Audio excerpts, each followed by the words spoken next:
Hello, everyone. Thank you for coming out. I'm very honored to be able to speak with you today. My name is Nick Travaglini. I work as a technical customer success manager at honeycomb.io, and I'm here today to talk about an epic incident of history, the 1979 NORAD nuclear near miss. And hopefully by talking through this almost incident, in fact, we will be able to learn something about working in distributed computer systems and hopefully provide some lessons that you can take along with you back to your work. So, what happened? On November 9th, 1979, at Colorado Springs, Colorado in the USA, actually at the Cheyenne Mountain Military Complex that's right outside of Colorado Springs, a NORAD officer input simulation data into an intercontinental ballistic missile early warning detection system.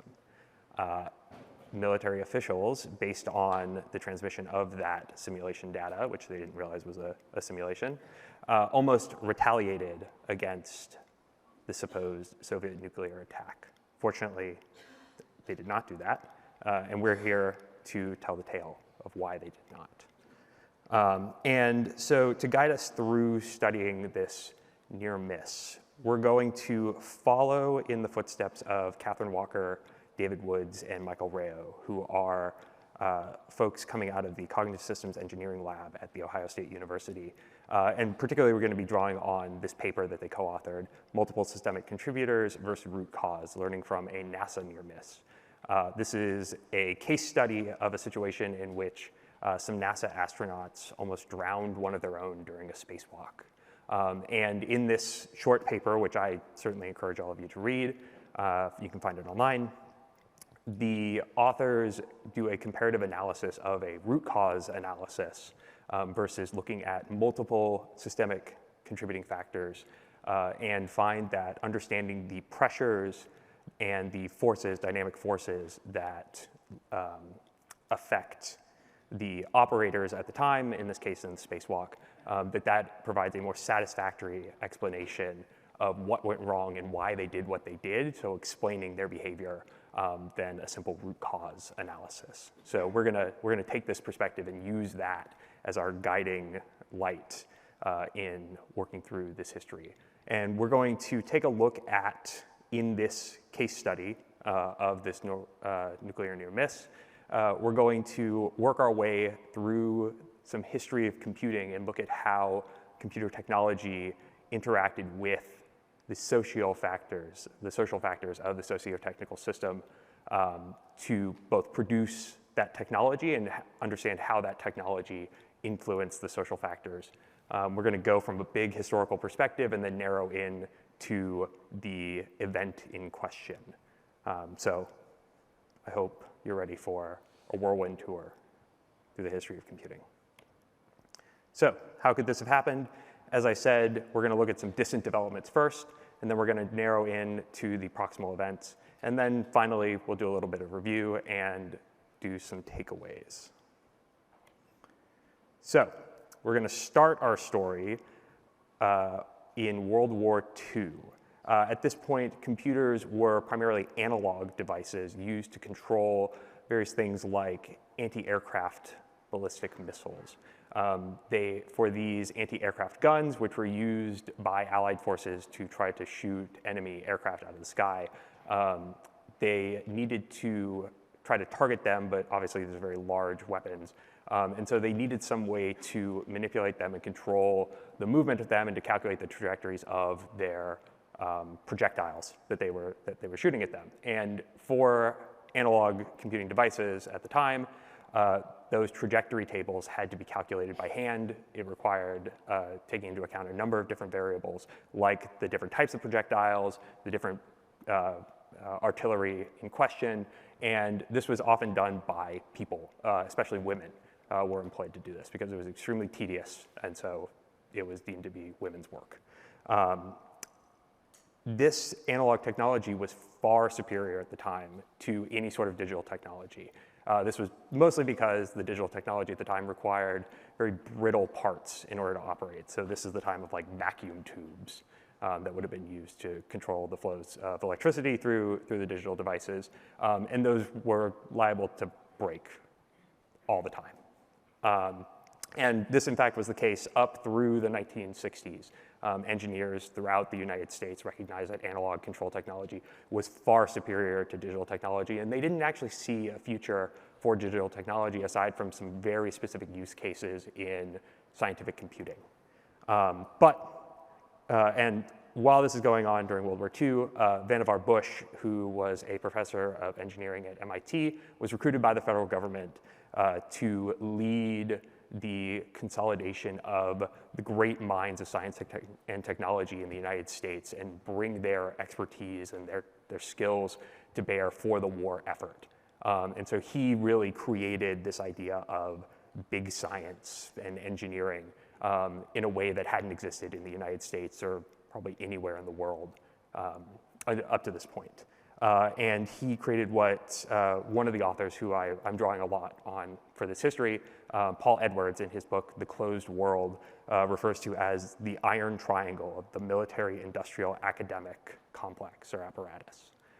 So all of these different institutions were working together for the war effort under the aegis of Vannevar Bush. And bringing these forces together set the stage, in fact, for analog technology, computer technology, to be usurped by digital computers and used in military contexts, especially for command and control purposes. So how do we get to digital technologies? Well, after the war, Vannevar Bush himself was a big proponent of analog devices. He was part of the consensus at the time that they were far superior. But another engineer at MIT, Jay Forrester, started working on a project. He was convinced that there was a path forward for digital technologies. He really liked that they were much faster in their calculations because it was using count versus needing to measure something for analog devices. And measuring can be very cumbersome and potentially error-prone or prone to disagreement between the different measurers, whereas a count seems to do away with that confusion, and you can just simply add one to another. So he liked that was faster, the digital technology was faster, it worked with counting versus measuring. And so he, as part of his research at MIT, was approached by the Office of Naval Research to develop a flight simulator, which would require many, many computations to be performed very, very quickly, and an analog device simply wasn't going to cut it. So he thought this was a perfect use case for digital technologies, but he made the classic move that so many of us are familiar with. He told the prospect that what they were asking for was not actually what they wanted. The problem that they were trying to solve was not what they thought it was. What they really wanted was not a particular device, a flight simulator. What they wanted was a more general purpose device, a general purpose digital computer. And they agreed. They could see, based on his vision that he projected for them, a future for digital devices. But it took a lot of work and a lot of money. They put a lot of money into this, and we're getting very, very few results for the first few years. And so they started cutting his funding. And so while he's scrambling for this, the Air Force, which had received authority for control of the US's nuclear arsenal and for developing strategies of nuclear war, especially as eventually the USSR would develop nuclear weapons, they received a massive amount of money for research and development.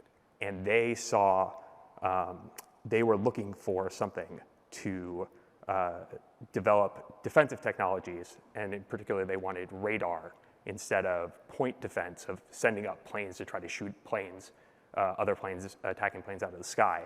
They wanted a radar defense system so that they could be warned in advance. And they saw that digital technology would be important for that because having the appropriate radar system to cover the entire continental US would require extremely difficult and it would be extremely computationally expensive. It would need to be done, those calculations would need to be performed extremely quickly, something that only digital technology could really do. So this is a quote from the book. I'm not going to read it all. But basically, the Air Force turned to scientists who also turned to the military to mutually support and inflect each other's work. In this case, we can see how the politics of military strategy affected the development of technologies and how the technologies also oriented the military in their spending and their priorities and what they wanted to do. And the Project Whirlwind that Forrester was working on eventually came to be known as SAGE, Continental Air Defense System. And I will read this. SAGE was the first large-scale computerized command, control, and communication system. Although it was obsolete before it was completed, it unleashed a cascading wave of command control projects from the late 1950s onward, tied largely to nuclear early warning systems. These systems eventually formed the core of a worldwide satellite, sensor, and communications web that would allow global oversight and instantaneous military response.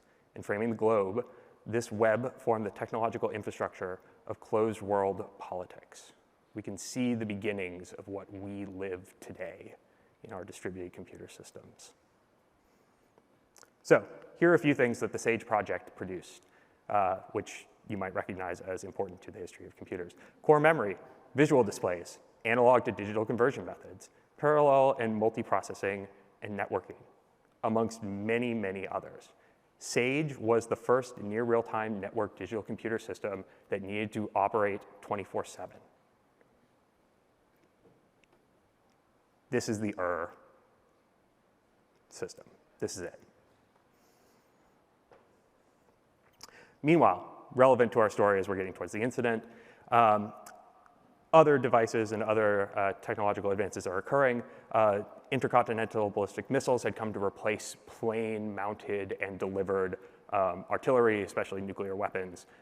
So at about the time of the 1970s, of the time in question, this is previewing getting to the incident a little bit, land launch rockets from either the US or the USSR would arrive at their destination in about 30, 35 minutes, and submarine launch rockets would arrive in about 10 to 15.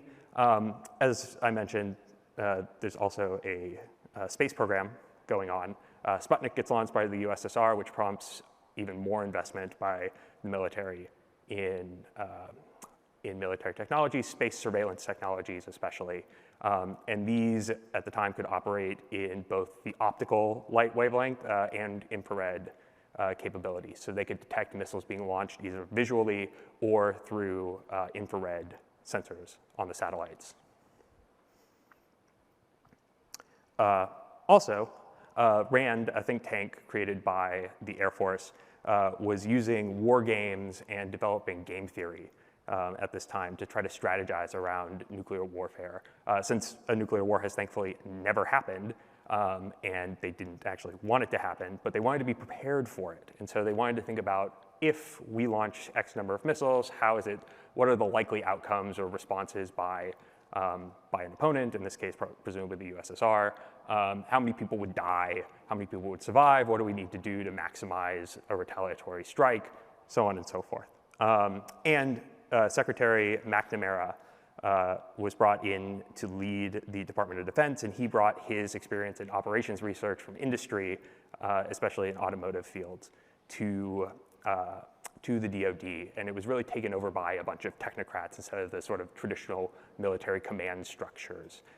They really focused on numerical analysis of producing lots of nice metrics that they could report out to indicate success, which were often totally disconnected from stories on the ground.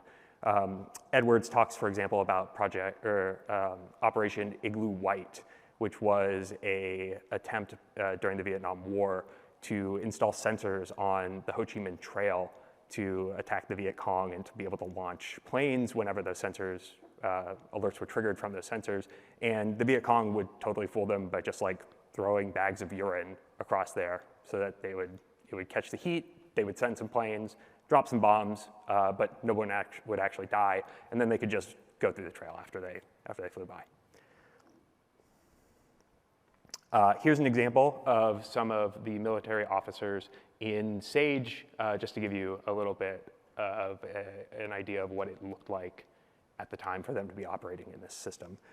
Note the light gun, which was also developed for SAGE. So as all of this is happening, these computer systems, and as SAGE is obsolete even by the time it was completed, and other systems are being rolled out to replace it, both within the military and in industry, the computers became more networked. They became more tightly coupled to each other, and problems in one particular computer or with one particular software bug could cascade. It became increasingly difficult to understand what was producing a problem and where an error might have occurred. So getting closer to the event in question, SAGE project 416L produced numerous spin-off projects, which I won't go into details here, but eventually the military decided that this was out of control, and they decided to try to rationalize everything and just top-down mandate that everyone's going to use this new system, the Worldwide Military Command and Control System, which was standardized hardware and software components and languages that they had to use. Meanwhile, getting into the 1970s, Cold War relations appear to begin to thaw. Nixon goes to China. There's the great detente that seems to be established. But Henry Kissinger's concept of linkage, that the US and the USSR were engaged in a great struggle with one another and needed to be matched with their treaties and just, let's see how to put this, that their actions needed to be oriented towards each other, produce tighter and tighter couplings beyond the technical infrastructure. And finally, declining, given the supposed detente, declining DoD investment in technology research and staffing especially meant that they wanted to increase automation and the use of computerized weapons. And NORAD, which is an alliance that exists to this day between the United States and Canada, responsible for detecting incoming enemy attacks on the continent of North America. Its 427M system consisted of three primary components, the CSS, the NCS, and the SCC. Purchasing the parts and trying to get to the system was disjointed, to say the least, across a number of different spaces around the US. Some of the folks who were responsible for purchasing may not have ever spoken to each other, or purchase orders may have been issued but then not fulfilled for several years. So it's quite a disjointed process to actually try to cobble this all together. And they were mandated to use Honeywell systems, the same standard hardware and software, Honeywell computer systems and standard software, as I mentioned before. Also, an upgrade to the system had been in progress since 1966. We're into like the mid to late 70s at this point. The 427M was replacing a couple of direct SAGE, part of the direct lineage of SAGE, those systems that you can see up there. And NORAD had requested a fourth component so that they could do development and testing of new software that could meet their particular needs, because they had corner cases. But that was denied just due to budget cuts. So they had to work with their production environment, and that's it. Also, very quickly, digital image satellites were launched in 1976. So instead of dropping film out of the sky and then processing that, they could just transmit digital data. And phased array radars were built on the East Coast and West Coast of the United States by 1979, just before this event happens. Literally October 1979 is when the second one of those gets built. So you can see that computers are everywhere. They're doing a lot of stuff for the military. And that's going to be a problem. Oh, here's a quick diagram of what that whole setup looked like. This is from a congressional investigation that was conducted in 1980, mid-1980s. So you can see here all the different components of this large distributed system. This photo is actually from 1982, but it gives you some sense of what NORAD headquarters look like. So this is that Cheyenne Mountain complex as of 1982 and sort of what the operators were working with. And then here is an officer working with some of those Honeywell computers, also in the same facility. So, getting into the proximal events. Here I'm drawing on the work of Scott Sagan and his book, The Limits of Safety, and George Washington University's National Security Archive and their collection of documents that have been made available to the public. Not everything we know about this event, or everything that we know about this event is only what's available in the public record. A lot of the details have been lost to time or are still unavailable to us to this day, so apologies if you have questions. This is the best that I could do to sort of reconstruct it. So here we go. On the morning of November 9th, officers began preparing for a test operation that would occur later in the day. They wanted, in particular, to test a device called the Message Generator and Recorder, the MGR, and they attempted to put a data reel tagged as test data into that device. The Honeywell computers that they had to work with were in hot shadow mode, so both of the processors on the computers matched and were using the same data instead of being separated from each other. This was a regular procedure since 1978. However, this time there was a bad handshake between the MGR and the CSS that they would try to submit data to. The officers tried another tape labeled the NJ scenario, which did not have any indication that it was test data. The officers had used this reel before to show that untagged data, when it entered the system, would override test tag data. So if an actual attack occurred, that untagged data would override if there was some sort of test in progress with flagged as test. In this case, the MGR and the CSS behaved ambiguously. We don't know exactly what that means, but the officers didn't believe that any sort of connection or transmission had occurred. In fact, the MGR did transmit the NJ scenario to the CSS, although there's no evidence that anyone actually initiated this. So something happened, not quite sure what. Meanwhile, a circuit transmitting serial satellite data through Buckley Air Force Base blipped, and the MGR was incidentally connected to a backup conduit. That data that was being sent through Buckley included serial information from satellites, and basically what it was saying was there's nothing going on, there's nothing to be detected. But in order to keep it straight, it had a number of numerals issued in serial order. And the last one that had been sent was 001 before the bump, and then the bump happens, and the NJ scenario begins with 002. So there's a strong indication that suddenly the satellites have picked something up. And so the CSS transmitted a signal from the NORAD headquarters to all those different military bases that I showed on the diagram. Everywhere around the country, a bunch of screens get lit up that 1,400 missiles are, probably nuclear tipped, are coming to the United States. So a threat assessment conference began within about a minute. This is standard procedure for the military, and they raise the alert level.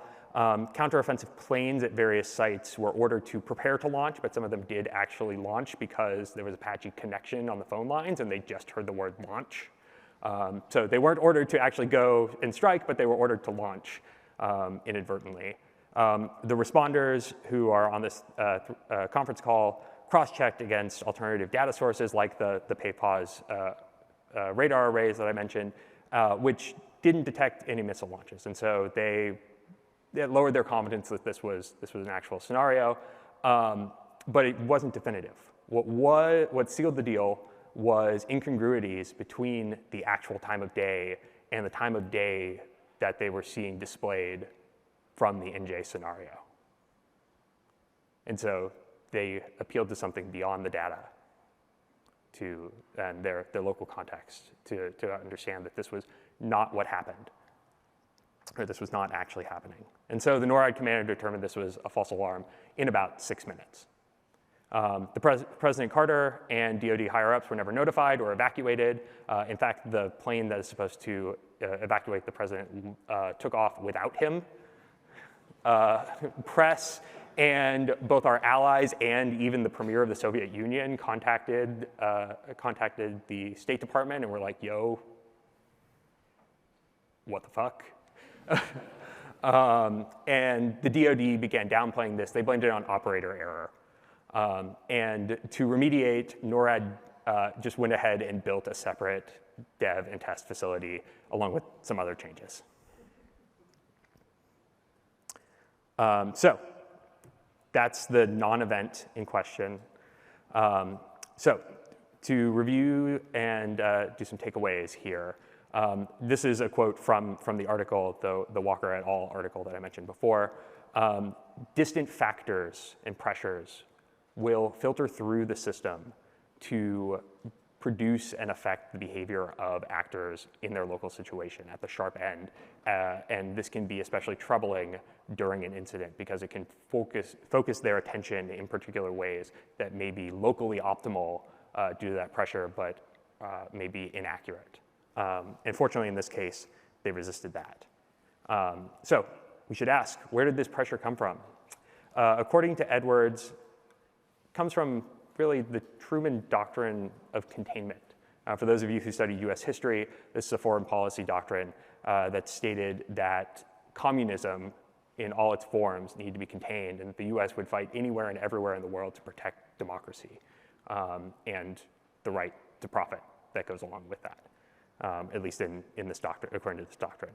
And so the closed world in this case is undergirded by and reproduced through a zero-sum, us versus them, totalizing model of the United States and its allies in the liberal world order that it constructed after World War II versus the communists, who, to be fair, also saw themselves as the exact antagonists of the United States.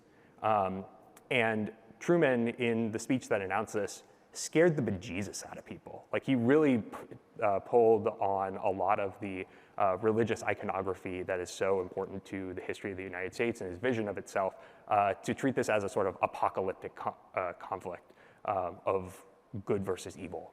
Really, he elided the hatred and the fear of Nazism and fascism from World War II and just like took that anger and that fear and redirected it towards communism in the USSR. But this leads, as Manuel de Landa says in his book, War in the Age of Intelligent Machines, to what we can think of as a zero-sum fallacy. It treats these two as it creates a model in which these two abstract entities are completely contradictory to each other.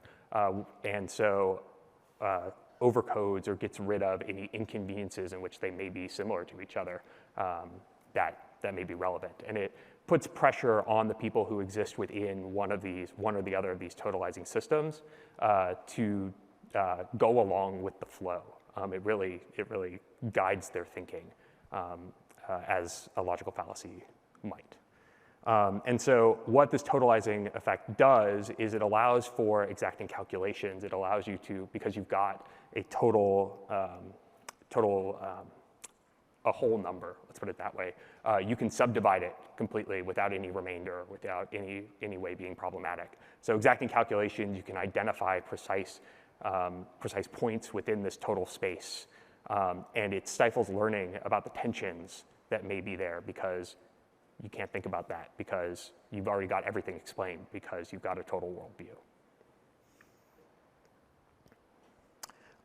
And so we can see that, in fact, according to Lucy Suchman, who's a research professor emeritus in the UK, that actually the US military didn't learn from any of this. While they may have made some short-term remediations, they still adopt this closed world mentality today in their pursuit of programs like implementing artificial intelligence to guide drone warfare. What they really want is an objective certainty about the world. They're very scared of the unknown and the uncertain and the damage that could do. Legitimate harm could happen, but they want certainty, and they're trying to recreate this today, is what she argues in this paper. And I find that very convincing. And so what can we learn from this as SREs? Well, if we think of our socio-technical systems as complex, as not totalized, as open to producing new novelties and new ways of being in the world, and emergent phenomena could happen. We really need to ask critical questions like the operators did in their response to this. They didn't just take what was presented to them at face value. They asked critical questions. Does this conform with other data that we see, other data sources that we have? Both the data that from other digital sources, technological sources, but also their own personal experience. They didn't let themselves be fooled by going along with the flow. They asked, they actually questioned, again, I'm referring to this time of day idea, that there was a conflict between the data and their own time of day, and they believed their eyes, so to speak. And so they did something, they asked questions, they asked critical questions. They made some noise, which as David Krakauer and David Wolpert of the Santa Fe Institute in this exchange of letters with Daniel Kahneman, Olivier Sibony, and Cass Sunstein argue that complex systems require noise because, in part, it allows you to get out of local optima and to overcome local biases that may be helpful in the short term, but in the longer term may be detrimental to you and to your system. So hopefully, amongst all the history lesson that I've sort of given here today, we can also learn that part of being an SRE is to ask these critical questions, to engage and to think critically, and not just take what's given to us at face value. That's all I got. Thank you so much.